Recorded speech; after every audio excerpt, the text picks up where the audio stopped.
Welcome to Resume Storyteller with Virginia Franco, bringing you interviews with industry experts and regular folks who tested the job search waters and succeeded, and strategies to tell your story and land your job interviews in 60 days, guaranteed. Here's your host, Virginia Franco.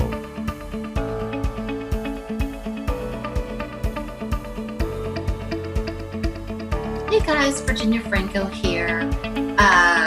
Welcome to the Resume Storyteller podcast. I am recording this on April the 9th to be exact. So we are week 3 into coronavirus. There have been a ton of layoffs. I think about 10% of the workforce is currently furloughed or on unemployment. Don't know if that is going to get worse, but I am talking with a lot of new clients and former clients that are coming to me just worried about what that means for them and what they should do to prepare. So that's what I wanted to talk through with you all on the podcast today. So in an ideal world, obviously layoffs are performed as part of a large-scale plan where they sort of systematically eliminate the dead weight and work to retain the top talent.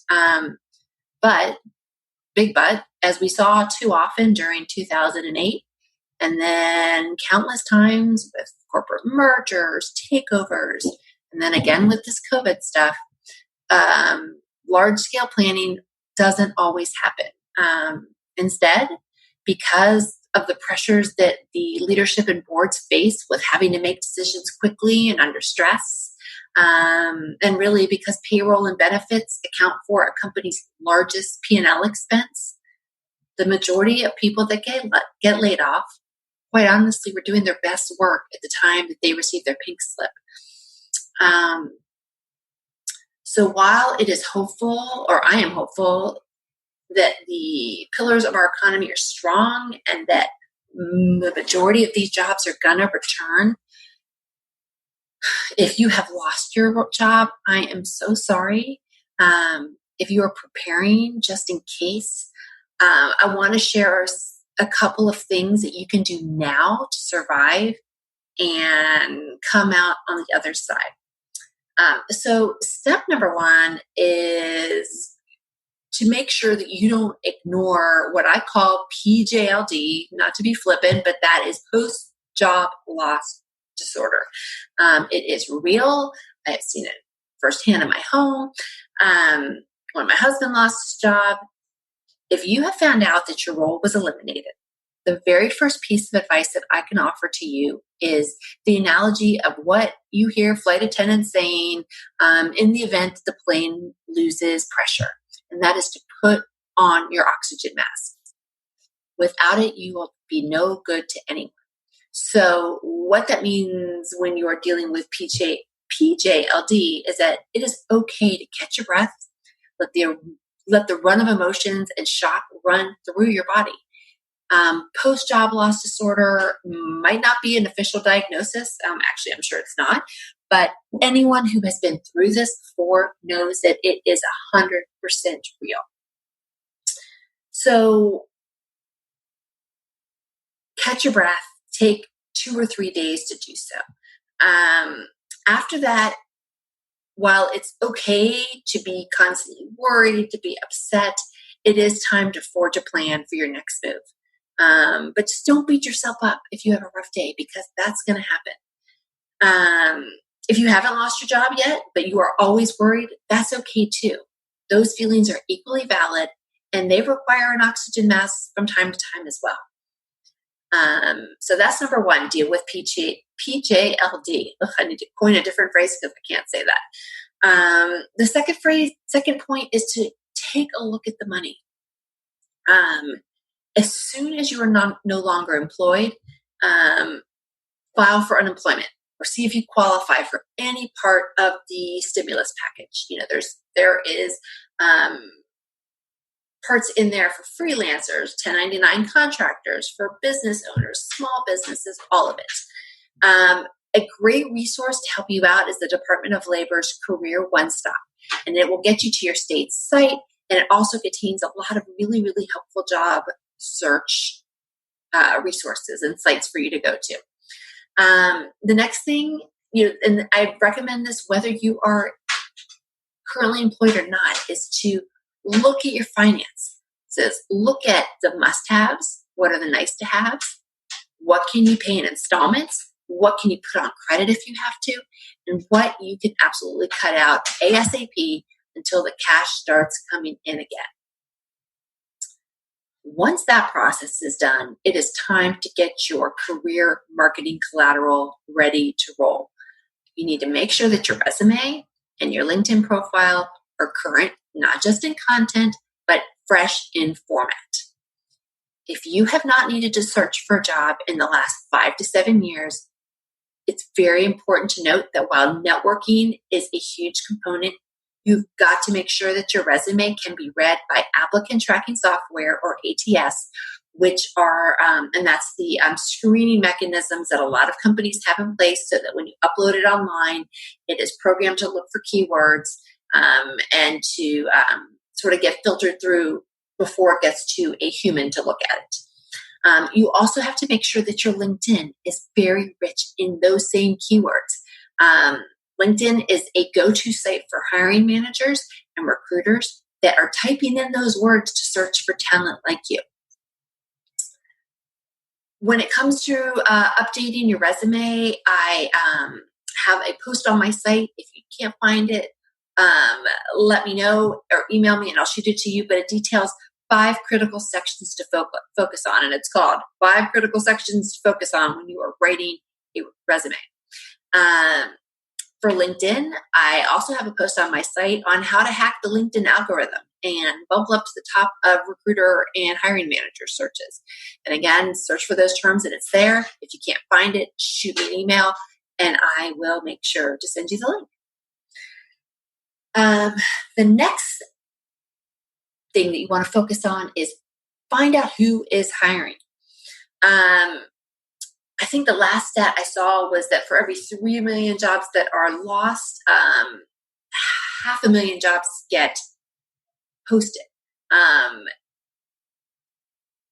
And that doesn't include roles that were posted even before all this happened that are continuing, where the hiring process maybe was stalled at the beginning, but it has ramped up again. I am here to tell you that companies are hiring. You have to be strategic about it. You obviously don't want to target sectors that have been hardest hit, like the airlines or hospitality or brick and mortar retail, but other sectors certainly are still hiring. Networking still reigns as the best way to land fast, but I have a little bit more faith in job boards nowadays to give you, if nothing else, they give you a solid idea of who has hiring needs. But what I have noticed in the last few weeks is those postings that have come out very recently, since the stay-at-home orders went into place, there's a little bit more urgency to them. And so I feel like people maybe have a better shot with applying online now than they did before. Now, that shot is still not as great as you'll have with networking.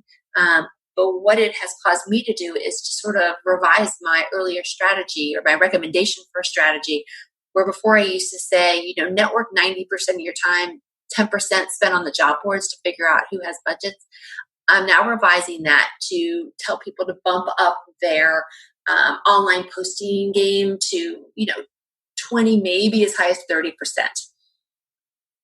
Another great resource was created by Candor's founder, and that site is called Candor, C like cat, A, N like Nancy, D like dog, OR.co /hiring-freezes. And it is 100% user-generated list that contains names of companies hiring by sector.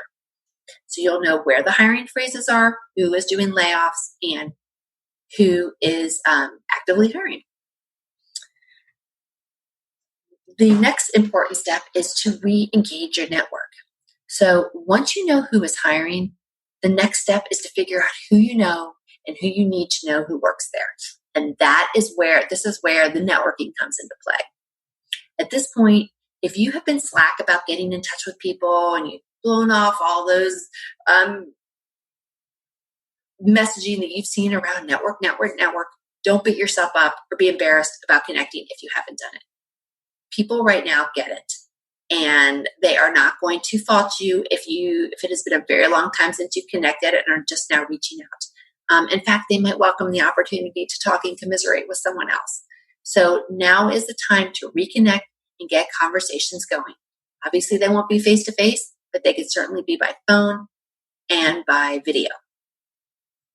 Speaking of video, that brings me to my last piece of advice, which is to make sure you are ready for your screen debut.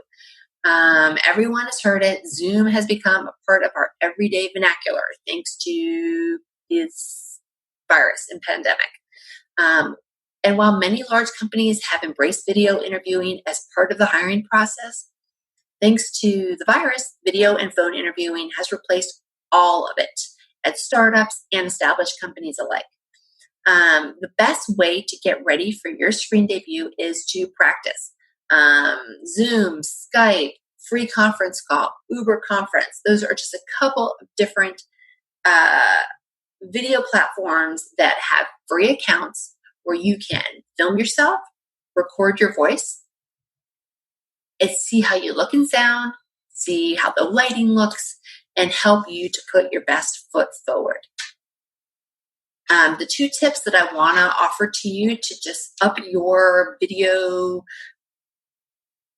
communications game are, number 1, to take a little sticky note with Google and draw a set of googly eyes on it and tape it to the back of your monitor so that it is positioned right above the little dot where your camera is.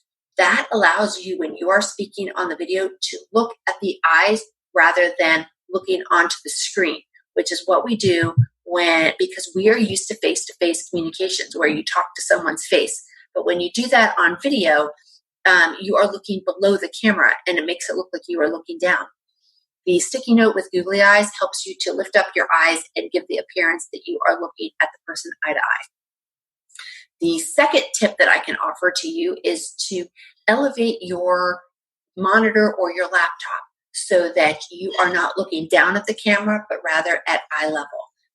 That will help you to minimize any double chin and also, again, give the illusion that you are speaking face-to-face. So get a box, put your laptop on an ironing board and sit down, but do whatever it takes to elevate your laptop or lower yourself so that you are at eye level with the camera. So those 6 steps, I hope, will help you to deal with the possibility of a layoff or the reality of a layoff, if that is you. Take care, guys, and stay safe. You've been listening to Resume Storyteller with Virginia Franco. To learn more about storytelling strategies to catch the eye of today's skim online readers, hiring and decision makers, go to www.virginiafrancoresumes.com.